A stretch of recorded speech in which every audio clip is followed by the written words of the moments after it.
This is a Rogue Media Network podcast. Do you ever have a story that you just can't get out of your head? One that you play the details of over and over with your friends? Well, you've come to the right place. I'm Claire. And I'm Susan. And this is Justice Pending, a weekly true crime podcast where we discuss tantalizing crimes with more questions than answers.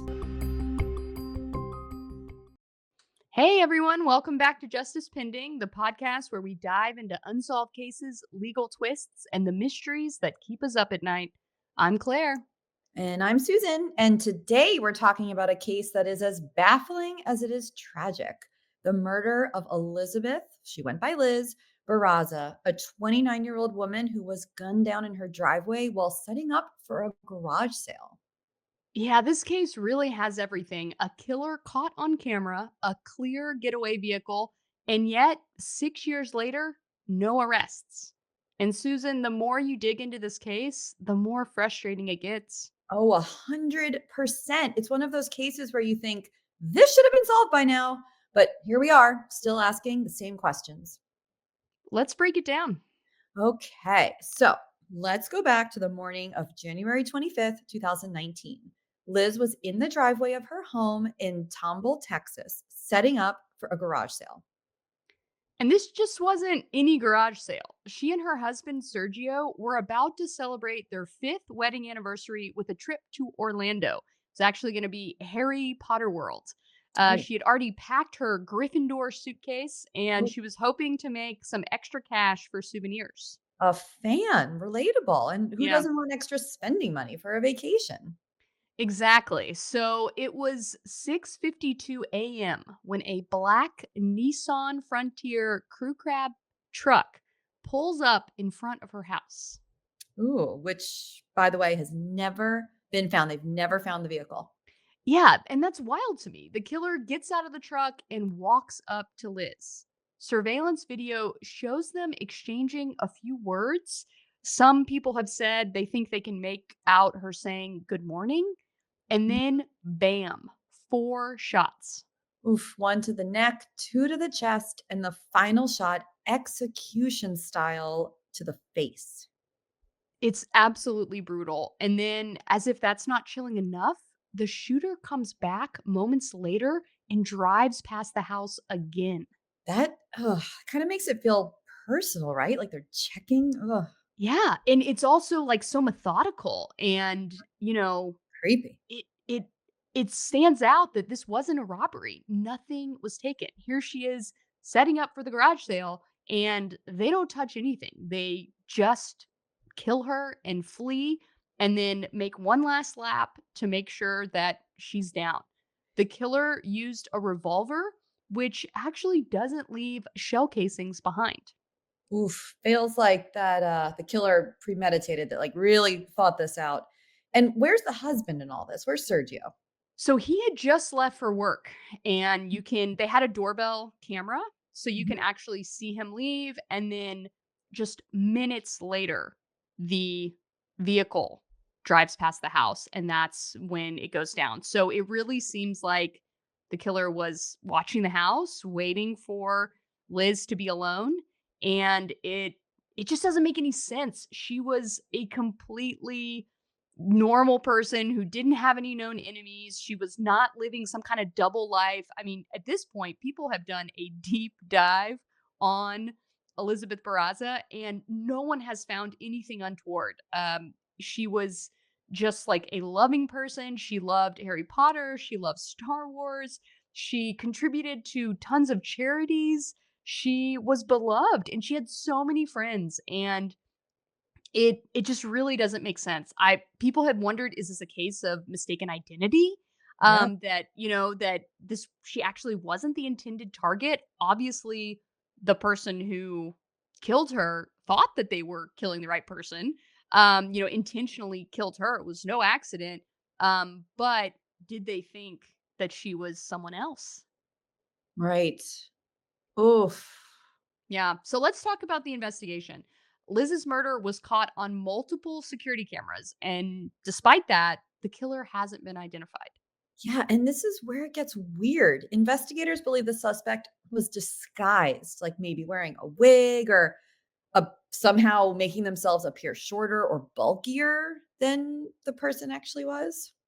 Yeah, so the surveillance video, people always wish that this surveillance video was like as high tech and high quality as you see in the movies where they can zoom in and get facial recognition, but it's not like that. So this is, doorbell cameras that they're using. The Barraza family doorbell camera as well as neighbors that were angled to be able to see the house, and you just really cannot make out who this shooter is. And the outline is blurry, but it looks like they're wearing a costume almost. And Oh, so the truck is really the best clue that they have. This black truck, it has a pro 4x4 sticker. And they really thought by releasing this video of this truck that they would be able to get a lead on who the suspect could be. And, Tomball is a suburb of Houston.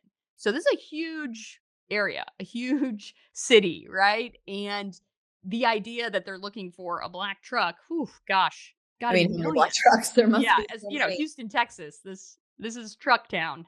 Yeah, yeah. But, like, that's where I mean, that kinda is the part that gets me. Like, you're telling me in 5 years or however long people were searching for this truck, no one recognized it, nobody found it, nobody recognized even letters on the license plate?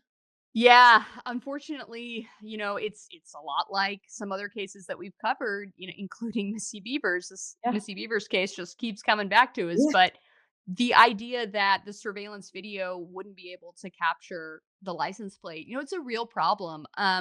License plate readers on traffic cameras are really the only kinds of cameras that are strong enough to read what those letters are. And that's by design, right? They're Mhm. put there to catch people who are running red lights and to use in law enforcement investigations. But these doorbell cameras, these ring cameras, whatever other brand it might be, this is not high def, and it Hey, just, Ring, you heard it here. Make a high def camera so we can start solving some crimes. right? It's an issue. Well, a big part of the problem, they might advertise that they're HD cameras, but you have to be right up next to it. So Right. the idea that they could get it from across the street, it's just not possible at this point. So, the license plate reader cameras, they're going right past, they know right where the car's going to be and they can position it. These doorbell cameras are this wide angle lens trying to catch everything, and they just don't have anything identifiable on the truck that has resulted. I'm sure they got plenty of tips, but it hasn't resulted in anyone coming in that has been classified as a suspect. Like as far as the public knows, as far as I'm aware, there's never even been a named suspect in this case. Okay, well, let's talk about the thing we have to talk about, right? The husband. So, we have no suspects, but we do have to address this because it's always the first question that comes to mind. What about Liz's husband Sergio? You've told me he wasn't home, he left, um, but he also wasn't home and he left. So, Right. I mean, statistically, law enforcement does start by looking at the spouse, and Sergio has definitely been under the microscope. So, when a murder is committed, it starts out with the smallest circle of contact who could potentially be responsible. And it starts out, the immediate, intimate partner of this person. So it's a spouse, it's a boyfriend or a girlfriend, it's a roommate. It's whoever has the closest proximity to them, and then it expands out as they rule these people out. So it definitely started with Sergio. Crime Stoppers has even increased the reward to $50,000 for information, but still nothing. wow. And yeah, Sergio, he's always maintained his innocence. He's been fully cooperative with the police. He took a polygraph. Yeah, he will talk to anyone and everyone about this case and still has never changed his story about being innocent, having nothing to do with this. It's not anything that he seems to shy away from. A lot of times you do not see the spouse take a polygraph. In the Ash Rowell case, Mhm. his wife, Leslie, refused to take a polygraph. there are lots of cases. The Jennifer Harris Mhm. unsolved murder. You know, Her her ex-husband. ex-husband, Rob, refused to take a polygraph. So a lot of times people won't take that extra step, but Sergio did. And let's not forget he wasn't even home. So, he had left for work minutes before the shooting and the killer arrived almost immediately after. Yeah, that timing's tight, especially if they do not own that same vehicle. Right. And if this was a murder for hire situation, like that's precision. And the fact that he wouldn't break down, ever change his story, ever slip up and say anything in the many interviews that he's done, both with the police department and with the media. You know, that's that's incredible. The idea that he could be, this super criminal. I think that's really been ruled out. I don't often say that, it couldn't be the husband, but in this case, it does seem pretty far-fetched that And he had no yeah. history of violence, and they had no marital disputes that anyone knew of, you know. Correct. Yeah. As far as anyone knew, they were very happily married, about to go on this 5th anniversary trip, to Harry Potter World, and everybody, just had good things to say about them. Wow.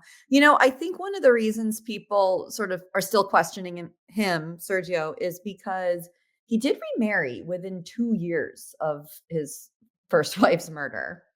Yes, which, I get it. That's fast, but grief is complicated and remarriage alone doesn't make someone a murderer. These were young people. They were, in their 20s. And so the idea that he wouldn't remarry like ever seems unrealistic. And, you meet someone when you meet him. And so he has talked about that. He even gave an interview with a local news station about, his new marriage, which I'm like, above and beyond Sergio. Like Wow.